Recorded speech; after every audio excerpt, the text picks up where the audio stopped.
اللهم صل على محمد وعلى آل محمد كما صليت على إبراهيم وعلى آل إبراهيم إنك حميد مجيد. الحمد لله نحمده ونستعينه ونستغفره ونؤمن به ونتوكل عليه ونعوذ بالله من شرور أنفسنا ومن سيئات أعمالنا.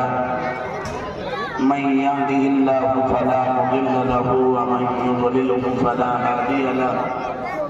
ونشهد أن لا إله إلا الله وحده لا شريك له.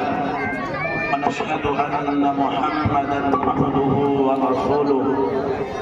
أما بعد فأعوذ بالله من الشيطان الرجيم. بسم الله الرحمن الرحيم. أفحسبتم أنما خلقناكم عبثا وأنكم إلينا لا ترجعون. بسم الله الرحمن الرحيم. يا أيها الذين آمنوا لا تلهكم أموالكم ولا أولادكم عن ذكر الله. صدق الله العظيم. وقال النبي صلى الله عليه وسلم كلكم راع وكلكم مسؤول عن رعيته أو كما قال عليه الصلاة والسلام. بہت ہی عزت و احترام کے مستحق صدر محترم اکابر علماء اللہ اور بہت ہی محبتوں کے مستحق میرے بزرگوں، نوجوانوں، پیارے بچوں اور پردے میں گھروں میں بیٹھنے والی میری ماں اور بہنوں، سب سے پہلے رب کریم کا شکر ادا کرتے ہیں کہ کائنات کے رب نے مجھے اور آپ کو اپنی اور اپنے نبی کی محبت پر اس مدرسے کے سالانہ جلسے میں جمع کیا. اللہ ہمارے جمع ہونے کو، بیٹھنے کو، کہنے کو، سننے کو قبول فرمائے اور آج کی اس روحانی مجلس کو ہم سب کے لیے اور خصوصاً اس بستی کے لیے باعث نجات اور باعث مغفرت بنائے.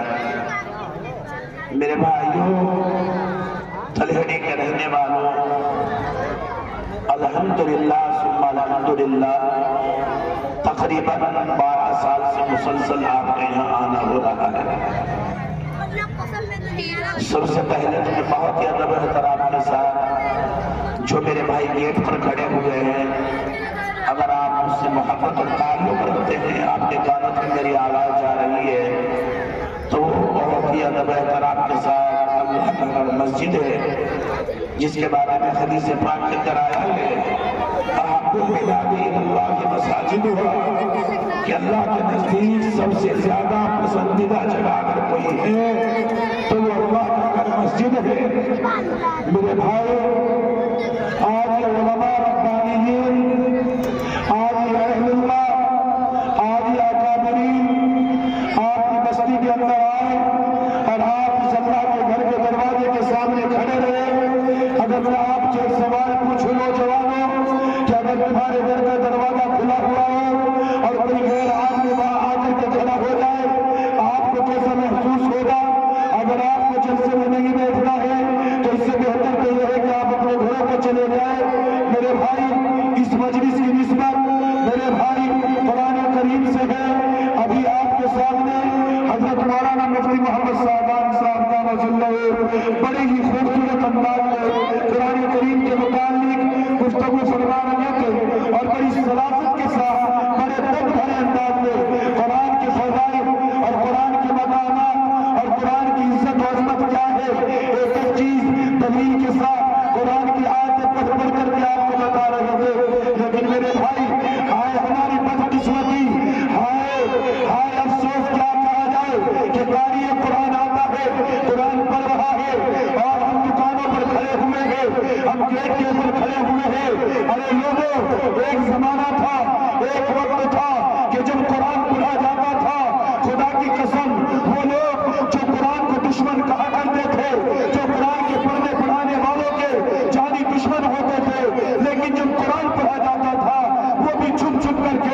وہ میرے بھائیوں، میں آپ کو بتاؤں کہ آج کی یہ مجلس کوئی معمولی مجلس نہیں ہے۔ ابھی قاری صاحب نے اعلان کیا کہ اس سال اس مدرسے میں بچوں نے 3 بچوں نے قرآن کریم حفظ مکمل دیا ہے۔ اے میرے تلہڑی کے بزرگوں، نوجوانوں، میری ماں اور بہنوں، رب کعبہ کی قسم، یہ اتنی بڑی نعمت آپ کو مل چکی ہے، یہ اتنا بڑا اعزاز آپ کو مل چکا ہے کہ یہ 3 بچے جو آپ کو حافظ قرآن کی شکل میں ملے ہیں، ان کا کیا مقام و مرتبہ ہے، ان کی کیا عزت و عظمت ہے۔ اور میرے بھائی، دیکھنے کو تو یہ ہے کہ یہ چھوٹے سے بچے ہیں، یہ قرآن کے حافظ ہوئے ہیں، آج ان کی عظمتوں کا، آج ان کے مقام کا ہمیں اندازہ نہیں ہے۔ ارے لوگوں، اس وقت کو یاد کرو جب کوئی کسی کا پرسہ نہال نہیں ہوگا، ہر انسان اپنے اپنے بارے میں سوچتا ہوا ہوگا۔ میرے بھائی، ان حفاظ کرام کے بارے میں ہی میرے اور آپ کے نبی نے ارشاد فرمایا، خیرکم من تعلم القرآن وعلمہ۔ اے لوگوں، تم میں سب سے بہتر، سب سے اچھا انسان وہ ہے جو قرآن کو سیکھے اور دوسروں کو سکھائے۔ تو میرے بھائی، آپ کے اس مدرسے میں، جس مدرسے میں آپ اپنی گاڑی کمائی کا پیسہ دیتے ہو، جس مدرسے میں آپ اپنی حلال کمائی کا پیسہ دیتے ہو اور آپ کو خوشی محسوس ہوتی ہے، میرے بھائی، آپ کا وہ ایک روپیہ، آپ کا وہ ایک پیسہ کارآمد ہو رہا ہے اس شکل میں کہ میرے بھائی، یہ مدرسہ آپ کو ہر سال 1-2 حافظ قرآن دے رہا ہے۔ کیا فائدہ ہے آپ کو ان بچوں کو حافظ قرآن بنانے کا؟ میرے بھائی، اگر آپ کو بھی اس کا فائدہ محسوس نہیں ہو رہا ہے تو جب حشر کا میدان قائم ہوگا اور میرا رب اس ایک حافظ قرآن سے کہے گا، اس سرکار یا مدرسے میں پڑھنے والے ایک طالب علم سے کہے گا، وہ میرے قرآن کو سینے میں بسانے والے، وہ میرے قرآن کو اپنی ساتھ میں اٹھ کر کے، رات میں اٹھ کر کے، دن میں بیٹھ کر کے پڑھنے والے، جا اس مجمع میں چلا جا اور اس مجمع میں سے جن 10 آدمیوں کے اوپر تو اپنا ہاتھ رکھ دے گا، میں تجھے 10 آدمیوں کی سفارش کی ذمہ داری دیتا ہوں۔ لیکن میرے بھائیوں، اس سے بڑھ کر کے آگے چلیے، ہم نے اپنے استادوں سے ابو داؤد کی روایت میں پڑھا ہے کہ اس حافظ قرآن کو صرف 10 آدمیوں کا اختیار ہی نہیں ہوگا بلکہ 10 خاندان کا اختیار دیا جائے گا۔ او تلیڈی میں رہنے والوں، ایمانداری کے ساتھ میں بتاؤ، جب یہ بچے جن کو 10 خاندان کا اختیار دیا جائے گا، کیا یہ آپ کو بھول جائے گا؟ کیا یہ اپنے میاں کو بھول جائے گا؟ کیا یہ اپنے ابا کو بھول جائے گا؟ کیا یہ اس کو بھول جائے گا جس نے اس کی تعلیم کے اوپر پیسہ خرچ کیا ہے، جس نے اس سے محبت کی ہے، جس نے اس سے پیار کیا ہے؟ ارے جب جنت کی جنت میں جا رہے ہوں گے، جہنم میں جہنم میں جا رہے ہوں گے، جنت میں جانے کا پروانہ جنتیوں کو مل چکا ہوگا اور جنتیوں سے کہا جائے گا، اے جنتیوں، جاؤ چلے جاؤ، جنت میں چلے جاؤ۔ نمازی بھی جا رہے ہوں گے، حاجی بھی جا رہے ہوں گے، سخی بھی جا رہے ہوں گے، شہید بھی جا رہے ہوں گے، لیکن جب علماء کی باری آئے گی، ان قرآن کے پڑھنے والوں کی، ان قرآن کے پڑھنے والوں کی باری آئے گی، میرا رب کہے گا، رک جا رک جا۔ یہ حفاظ کرام کہیں گے، ربا کیا بات ہے، کیوں ہمیں روکا جا رہا ہے؟ یہ کہیں گے، اے اللہ، ایسے ہم نے کون سے کام کیے ہیں جب جنت کا پروانہ ہمیں مل چکا ہے، جنت میں جانے کی مہر ہمارے پر لگ چکی ہے، تو مولا ہمیں کیوں روکا جا رہا ہے؟ میرا رب کہے گا، نا میرے بندے، نا مایوس نہ ہو، تجھے مایوس ہونے کی ضرورت نہیں ہے، جنت میں تمہیں ملا نہیں جائے گا۔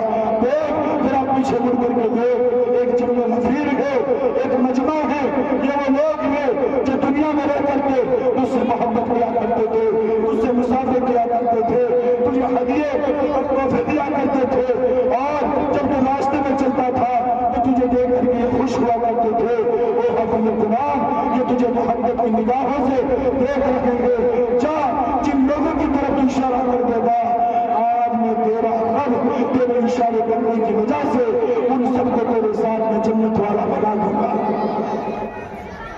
اللہ ماشاء اللہ۔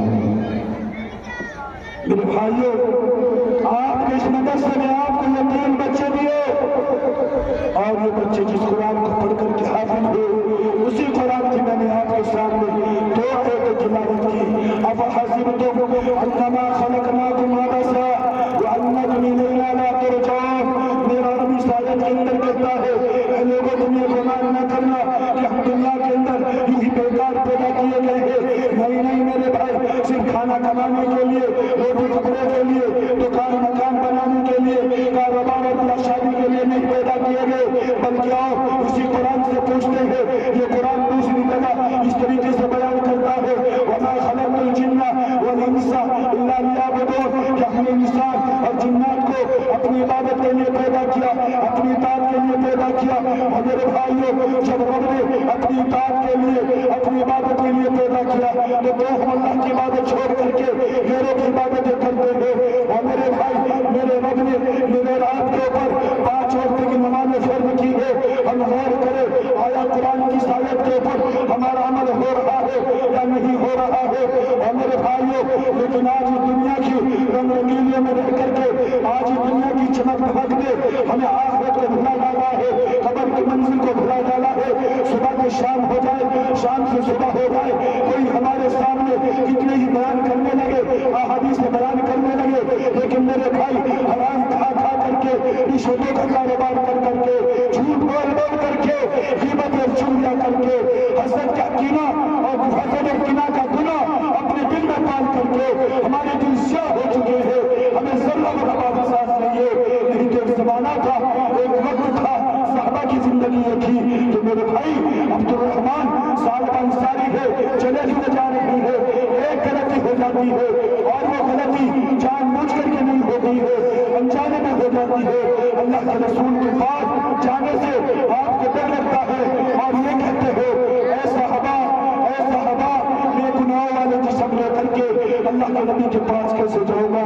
وہ میرے بھائی بزرگ اور دوستو، آج ہم صبح سے شام تک کتنے گناہ کرتے ہیں. اور جن صحابہ کے بارے میں میرے نبی نے ارشاد فرمایا کہ میرے صحابہ ستارے کے مانند ہے، اور اللہ تبارک و تعالیٰ نے صحابہ کرام کو دنیا کے اندر جو ہے جنت کی بشارت دے دی ہے، جنت کی خوشخبریاں سنا دی ہے، اور یہ کہہ دیا ہے کہ رضی اللہ عنہم ورضوا عنہ، اے میرے بندو میں تم سے راضی ہوں، تم مجھ سے راضی ہو. میرے بھائی، یہ پروانہ جنتوں کو اس وقت ملے گا جب جنت میں چلے جائیں گے.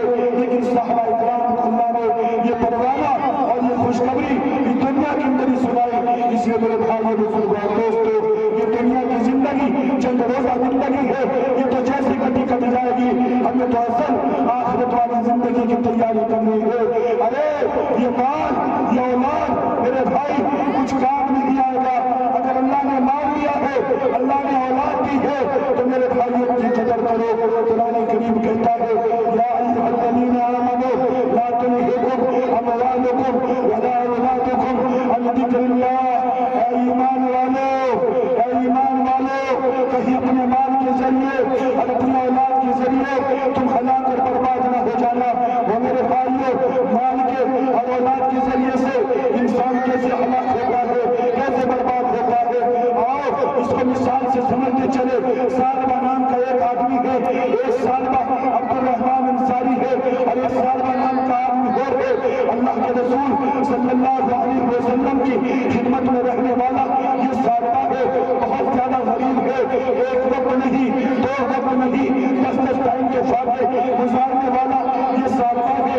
ایک مرتبہ اللہ کے نبی کی خدمت میں حاضر ہوا اور کہنے لگا، یا رسول اللہ صلی اللہ علیہ وسلم، آپ میرے لیے دعا فرما دیجئے، آپ میرے لیے دعا کر دیجئے کہ اللہ مجھے مال والا بنا دے، اللہ مجھے دولت والا بنا دے، اللہ مجھے غنی بنا دے. اے اللہ کے نبی، جب میں بڑے بڑے مالداروں کو دیکھتا ہوں، عثمان غنی کو دیکھتا ہوں، عمر کو دیکھتا ہوں، اور لوگوں کو دیکھتا ہوں کہ جب ان کے دسترخوان لگتے ہیں، ان کے دسترخوان پر غربا بھی ہوتے ہیں، یتیم بھی ہوتے ہیں. اے اللہ کے نبی، میرا بھی دل چاہتا ہے کہ یہ بلا خدا میں اسی طریقے سے خرچ کرو. اللہ کے نبی نے فرمایا، سالبہ جاؤ، مال کی تمنا نہ کرو، جس حال میں تمہیں اللہ نے رکھا ہے اس حال میں اللہ کا شکر ادا کرو. سالبہ چلے گئے، کچھ دن کا عرصہ گزرا، پھر آئے اور آ کر کے کہنے لگے، یا رسول اللہ صلی اللہ علیہ وسلم، آپ میرے لیے دعا فرما دیجئے، ہاتھ اٹھا کر کے دعا کر دیجئے، اللہ مجھے مال والا بنا دے، اللہ مجھے دولت والا بنا دے. پھر اللہ نے کہا، سالبہ مال کی تمنا نہ کرو، جاؤ، اللہ نے جس حال میں رکھا ہے اس حال میں جا کر کے اللہ کا شکر ادا کرو. تھوڑا سا وقت گزرا، تھوڑے سے اور دن گزرے، پھر سالبہ آیا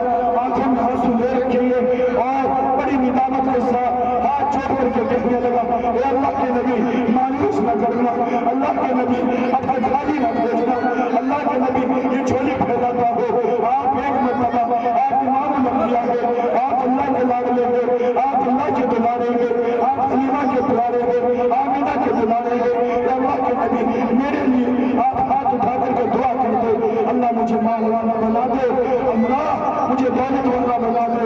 وہ میرے بھائیوں، تلہڑی کے رہنے والوں، او تلہڑی کے بزرگوں، نوجوانوں، وہ امام الانبیاء ہے، ہاتھ اٹھانے کی دیر ہے۔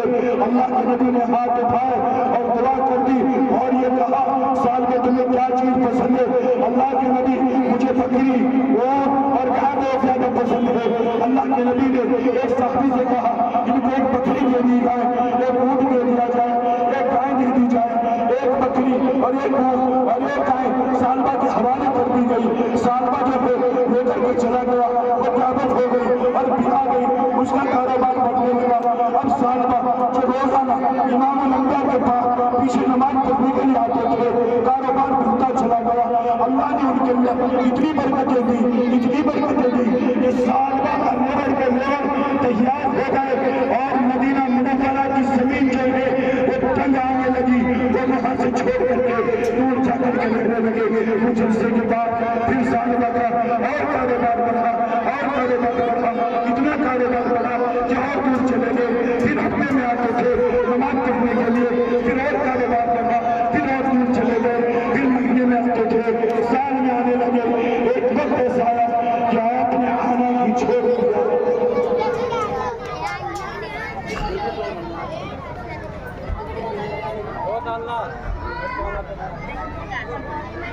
اللہ کے نبی صلی اللہ علیہ وسلم نے جو زکوٰۃ وصول کرنے کے اوپر ایک جماعت متعین کر رکھی تھی، صحابہ کی وہ جماعت آئی اور آ کر کے کہنے لگے یا رسول اللہ، آپ کو یاد ہوگا کہ اللہ کے نبی ہمارے رات کے درمیان سال بنات کا ایک آدمی تھا، بہت زیادہ غریب تھا، فقر و فاقے میں اپنا وقت گزارتا تھا۔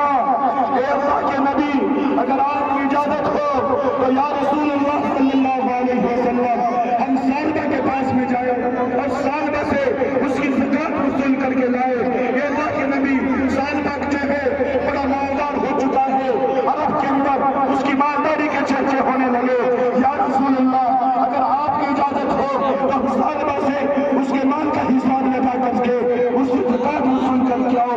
امام الانبیاء نے فرمایا ہاں میرے صالبہ، جاؤ جاؤ میرے صالبہ، جاؤ صالبہ کے پاس میرا سلام کہنا اور یہ کہنا کہ اللہ کے نبی نے کہا ہے کہ صالبہ اپنے مال کا حساب لگا کر کے زکوٰۃ وصول کرو، زکوٰۃ ادا کرو۔ صحابہ خوشی خوشی جا رہے ہیں کہ صالبہ کے پاس بہت مال ہے، جب حساب لگایا جائے گا زکوٰۃ بہت بیٹھے گی، بیت المال میں لا کر کے جمع کریں گے۔ کتنے غریبوں کے، کتنے یتیموں کے، کتنے مسکینوں کے گھر چلیں گے، ان کی زندگیاں جو ہے صحیح گزرے گی۔ جب صحابہ کا جماعت صالبہ کے پاس پہنچی اور صالبہ کو جا کر کے سلام و کلام کیا اور صالبہ سے جا کر کے یہ کہا او صالبہ، او صالبہ، دیکھ تیرے پر کتنے تنگستی کے حالات تھے، تین ٹائم تیرے پر فاقے گزرا کرتے تھے۔ صالبہ، اللہ کے نبی نے تیرے لیے دعا کی، تو کہاں سے کہاں ہو گیا، امیری سے غریبی سے امیری میں پہنچ گیا۔ اللہ کے رسول کے کہنے پر آئیں گے، چل بیٹھ اور بیٹھ کر کے اپنے مال کا حساب لگا کر کے زکوٰۃ ادا کر۔ میرے پیارے تلہڑی کے رہنے والوں، غور سے سنو، وہی صالبہ جو بار بار رسول اللہ صلی اللہ علیہ وسلم کے پاس آ کر کے مالداری کی دعا کراتا تھا، وہ صالبہ ماتھے میں بل ڈال لیتا ہے اور چہرہ سرخ کر لیتا ہے اور یہ کہتا ہے ارے کون کہتا ہے کہ میں پہلے غریب تھا؟ کیوں کہتے ہو کہ میں غریب تھا؟ یہ میں نے اپنے دماغ سے کاروبار بڑھایا تو تمہیں اس کو چھڑت ہونے لگی، تم نے ٹیکس میرے پر لازم کر دیا۔ جاؤ، کوئی زکوٰۃ وکات کا پیسہ میرے پاس میں نہیں ہے، کبھی پھر کسی وقت میں آنا۔ میرے بھائیوں، میں آپ سے اللہ اس کے رسول کا واسطہ دے کر کے کہتا ہوں کہ اگر کوئی مدرسے والا آپ کے دروازے پر آ جائے اس کو چھڑکی نہ دینا، اس کو کبھی غصے میں بات نہ کرنا۔ کچھ پتہ نہیں ہے وہ کون ہے۔ میرے نبی نے یہاں تک خبر دی ہے کہ اگر ایک سائل سوال کرنے والا